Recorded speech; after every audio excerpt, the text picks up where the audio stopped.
आज की इस वीडियो में मैं आपके साथ डिस्कस करूंगी प्रॉब्लम ऑफ डेफिशिएंट डिमांड। और हमारे चैप्टर का नाम भी मैंने आपको बताया था। जब मैंने ये चैप्टर आपका शुरू किया था तो मैंने आपको बताया था कि हमारे चैप्टर का नाम क्या है, problem of deficient demand and excess demand. तो उससे रिलेटेड कंसेप्ट जो है मैंने आपके साथ डिस्कस किए थे कि फुल एम्प्लॉयमेंट क्या होता है और टाइप्स ऑफ अनएम्प्लॉयमेंट डिस्कस की थी। अब बट जो मेन टॉपिक है हमारा इस चैप्टर का, that is problem of deficient demand. अब डेफिशिएंट डिमांड के जो कंसेप्ट है उसको हमने 2-3 पार्ट्स में डिवाइड कर रखा है कि पहला टॉपिक ये होता है कि डेफिशिएंट डिमांड क्या होती है।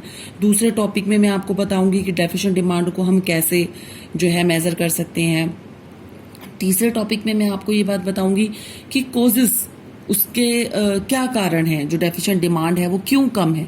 डेफिशिएंट का मतलब होता है किसी चीज की कमी होना, डेफिशिएंसी होना। कहने का मतलब जो हमारी एग्रीगेट डिमांड है उसको जितना होना चाहिए वो उतनी ना होकर क्या है, कम है। पिछले चैप्टर में हमने पढ़ा था कि इक्विलिब्रियम हमारा वहां सेटअप होता है जहां पर एग्रीगेट डिमांड एग्रीगेट सप्लाई के इक्वल हो जाती है, वहां पर हमारा इक्विलिब्रियम हो जाता है। बट समटाइम्स इक्विलिब्रियम जो है वो पॉसिबल नहीं हो सकता, तो उसके हमारी इकोनॉमी पर क्या इम्पैक्ट पड़ते हैं और उस कंडीशन को हम क्या बोलते हैं। फॉर एग्जाम्पल मैंने आपको बोला कि एग्रीगेट डिमांड जितनी होनी चाहिए थी उतनी ना होकर कम है, तो कम है तो डेफिशिएंट है, डेफिशिएंसी है। जितनी हमारी एग्रीगेट सप्लाई है, मतलब प्रोड्यूसर ने जितना प्रोड्यूस किया है, जो हमारा हाउस होल्ड सेक्टर है या फिर उसको नहीं खरीद पा रहा, उतना एग्रीगेट डिमांड उतनी नहीं कर पा रहा जितनी हमारी एग्रीगेट सप्लाई है। अगर सिंपल सी मैं लैंग्वेज में आपको बताऊं, एग्रीगेट डिमांड जितनी होनी चाहिए, मतलब जिसमें फुलर यूटिलाइजेशन ऑफ रिसोर्सेज भी पॉसिबल हो, फुल एम्प्लॉयमेंट भी पॉसिबल हो, एक्सेस कैपेसिटी भी ना हो, मतलब कि जो हमारे जो रिसोर्सेज हैं वो फुली यूटिलाइज हो रहे हो, अगर वो सब हो रहे हैं तो हमारी एग्रीगेट डिमांड एग्रीगेट सप्लाई के बराबर है, तो इक्विलिब्रियम हो रहा है। बट अगर डेफिशिएंट है, एग्रीगेट डिमांड जो है वो कम है, तो ये सब चीजें पॉसिबल नहीं है। कहने का मतलब ये है कि रिसोर्सेज भी फुली यूटिलाइज नहीं हो रहे हैं, जो इकोनॉमी में भी एक्सेस कैपेसिटी भी है, रिसोर्सेज जो है वो अनयूटिलाइज है, अनएम्प्लॉयमेंट भी है। तो उस कंडीशन को हम क्या बोलते हैं, उसको हम बोलते हैं डेफिशिएंट डिमांड। अब देखो आपके इसके अंदर दे रखा है deficient demand means deficiency of AD. कहने का मतलब एग्रीगेट डिमांड क्या है, कम। जितनी उसको होनी चाहिए वो उतनी ना होकर क्या है, कम है। Demand is said to be deficient when it is lower than what is required for the fuller utilisation of resources. कह रहा है कि फुलर यूटिलाइजेशन ऑफ रिसोर्सेज पर जितनी एग्रीगेट डिमांड होनी चाहिए वो उतनी ना होकर क्या है, कम है। और AD is deficient when it does not permit the fuller utilisation of production capacity. अभी प्रोडक्शन कैपेसिटी भी जो है फुली यूटिलाइज नहीं हो रही है। और AD is deficient when there is excess capacity in the economy. बड़ा सिंपल सा है हमारा डेफिशिएंट डिमांड की, जितनी हमारी डिमांड होनी चाहिए फुलर यूटिलाइजेशन ऑफ रिसोर्सेज पर उतनी ना होकर उससे क्या है, कम है। और नीचे आपको बड़ा सिंपल से समझाने का तरीका दे रखा है कि एडी वो होती है, डेफिशिएंट एग्रीगेट डिमांड वो होती है, या डेफिशिएंट डिमांड वो होती है जब एडी जो है वो एएस से क्या होती है, लेस होती है, corresponding to full employment in economy. और एडी फॉल शॉर्ट्स और फुल एम्प्लॉयमेंट लेवल। कह रहा है कि फुल एम्प्लॉयमेंट लेवल पर नहीं है हम, एडी उस टाइम पर क्या है, कम है। बड़ा सिंपल सा अगर बताएं तो एडी जो है वो एएस से कम है, जितनी एडी होनी चाहिए उतनी ना होकर क्या है, कम है। अब बात आती है नेक्स्ट टॉपिक की, measurement of deficient demand, diagrammatic illustration. ये मैं आपको नोटबुक में बताऊंगी। देखो इधर आप जो हमारा ये है प्रॉब्लम ऑफ डेफिशिएंट डिमांड, और सबसे पहला जो टॉपिक था कंसेप्ट ऑफ डेफिशिएंट डिमांड, वो हमने डिस्कस कर लिया आपके साथ। अब नेक्स्ट टॉपिक आ रही है measurement of deficient demand, diagrammatical illustration. बड़ा एक सिंपल सा मैं आपको डायग्राम इधर छोटा सा बना के दिखाती हूँ। एक बारी साइड में हमने सिंपल सा पढ़ा था, हमारा एएस कर्व था, 45 डिग्री का एंगल बनाता था, फिर एडी हमारा जितना होता था वहां पर हमारा इक्विलिब्रियम सेटअप हो जाता था। फिर मैंने आपको जब ये बताया था what happen when AD is less than AS, AD is less than AS, what happen when AD is more than AS, ये कंडीशन क्रिएट हुई। मैंने आपको बताया था जरूरी नहीं है कि वहां पर इक्विलिब्रियम हो, जरूरी नहीं है कि जितना एक प्रोड्यूसर ने प्लान करा है सेल करने के लिए उतना ही एग्रीगेट डिमांड मार्केट में हो। उसमें क्या क्या कंडीशन क्रिएट होती हैं वो मैं आपको बताऊंगी डायग्राम के थ्रू। आप ये डायग्राम देख रहे हैं हमारे, जो मैंने बना रखा है सेम डायग्राम आपकी बुक में भी बना रखा है। जैसे कि जो OY एक्सिस है वो एग्रीगेट डिमांड को रिप्रेजेंट कर रहा है और जो OX एक्सिस है वो हमारा इनकम GDP और Y को बता रहा है, उसको रिप्रेजेंट कर रहा है। अब आप देख रहे हैं बड़ी सिंपल सी ये लाइन हमारी जा रही है जो आप बार बार पढ़ते आ रहे हैं, AS = Y, जो कि कितने डिग्री का एंगल बना रही है, 45 डिग्री का।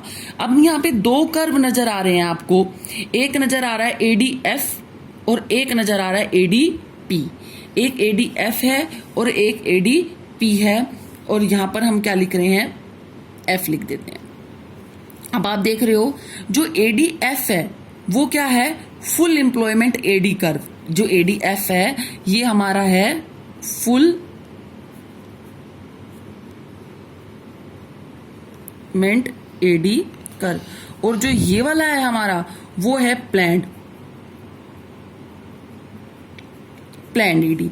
अब देखो जो इक्विलिब्रियम जो है वो होना कहां पे चाहिए था, E पर। जो सही कंडीशन है हमारे सामने, फुल एम्प्लॉयमेंट की जो कंडीशन है, इक्विलिब्रियम होना तो चाहिए था हमारा E पर जरूरी नहीं है कि जितना प्रोड्यूसर ने प्लान किया हो प्रोड्यूस करने का उतना ही जो एग्रीगेट जो डिमांड है वो भी प्लान हुई हो कि इतना एक्सपेंडिचर जो है हम खर्चा जो है हम इतना एक साल के दौरान हम करेंगे। और उसके पीछे भी कई रीजन रह सकते हैं कि अगर AD कम है तो ये हो सकता है कि इकोनॉमी में फुल एम्प्लॉयमेंट ना हो, अंडर एम्प्लॉयमेंट हो, बट रियलिटी में यही सिचुएशन होती है कि अगर AD जो है AS से कम है, जितनी होनी चाहिए थी वो उतनी नहीं है, तो इसका मतलब जो है अंडर एम्प्लॉयमेंट इक्विलिब्रियम जो है हमें करना पड़ रहा है, अंडर एम्प्लॉयमेंट है और हम फुल एम्प्लॉयमेंट की कंडीशन में नहीं है। तो आप ये देख रहे हैं जो ब्लैक लाइन है ये आपकी AD प्लान्ड को रिप्रेजेंट कर रही है और जो आपकी ये ब्लू लाइन है ये AD फुल एम्प्लॉयमेंट को रिप्रेजेंट कर रही है। वो ये कह रहा है कि इक्विलिब्रियम होना तो चाहिए था E पर, बट E पर ना होकर जो हमारी AD है वो कर्व कहाँ आ रहा है, नीचे की ओर आ रहा है। अब जो दोनों कर्व का जो गैप है वो हमारी क्या कहलाएगी, डेफिशिएंसी ऑफ डिमांड, जिसको हम बोलेंगे डेफिशिएंट डिमांड। आप देख रहे हो जो EF लाइन जो है दोनों के गैप को रिप्रेजेंट कर रही है।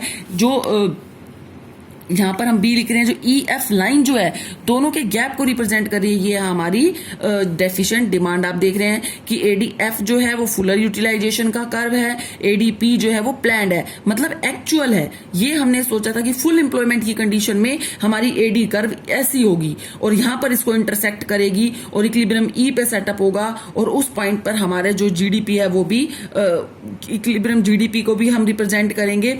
बट एक्चुअल कंडीशन क्या आई, जो एक कंट्री में एक साल के दौरान एक्सपेंडिचर करने प्लान किया गया वो क्या हुआ, AD फुलर यूटिलाइजेशन से कम हुआ, जिसकी वजह से जो प्रॉब्लम क्रिएट हुई वो हुई हमारी डेफिशिएंट डिमांड की कमी हो जाना। और दोनों का जो गैप है, क्योंकि मैंने आपको बताया कि हम मेजरमेंट कर रहे हैं और मेजरमेंट हमने क्या किया है, जो EF जो है हमारा, ये है हमारा डेफिशिएंट डिमांड। आपकी बुक में भी आप देख रहे हैं कि जो सेम डायग्राम जो है वो दे रखा है और उसके ऊपर ये भी लिख रखा है कि मेजरमेंट ऑफ डेफिशिएंट डिमांड, और उसके नीचे आप देख रहे हो उसकी एक्सप्लेनेशन दे रखी है जो मैंने आपको समझाया है। सेम टू सेम वही एक्सप्लेनेशन दे रखी है। जैसे ADF line shows the required level of AD, required का मतलब जितनी होनी चाहिए फुल एम्प्लॉयमेंट के टाइम पर, और ADP वो है जो प्लान की गई है, जो कि कम है, जो कि क्या है, कम है।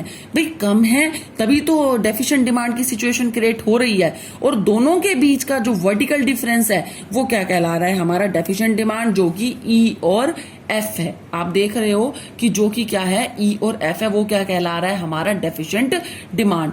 देखो मैंने आपके इस टॉपिक के अंदर प्रॉब्लम ऑफ डेफिशिएंट डिमांड के अंदर मैंने आपसे पहला जो टॉपिक डिस्कस किया था that is concept of deficient demand. कहने का मतलब जितनी फुल एम्प्लॉयमेंट की सिचुएशन में डिमांड होनी चाहिए उतनी नहीं है, उससे कम है। रिसोर्सेज जो फुली यूटिलाइज होने चाहिए उस टाइम पर जितनी डिमांड होनी चाहिए उतनी नहीं है। अभी इकोनॉमी में एक्सेस कैपेसिटी है, मतलब वो और प्रोडक्शन कर सकती है। और दूसरा टॉपिक मैंने आपको बताया था कि मेजरमेंट। बट जो थर्ड टॉपिक जो मैं नेक्स्ट वीडियो में आपके साथ डिस्कस करूंगी वो होंगे कॉजेस ऑफ डेफिशिएंट डिमांड। भाई क्या कारण है, अगर प्रॉब्लम जो क्रिएट हुई है हमारे सामने, डेफिशिएंट डिमांड जो हमारे सामने हुई है, हमने अब उसको मेजर कर लिया, उसके क्या रीजन है, किस वजह से डेफिशिएंट डिमांड जो है हमारी वो कम हुई है, इसका डिस्कशन हम आपके साथ नेक्स्ट वीडियो में करेंगे।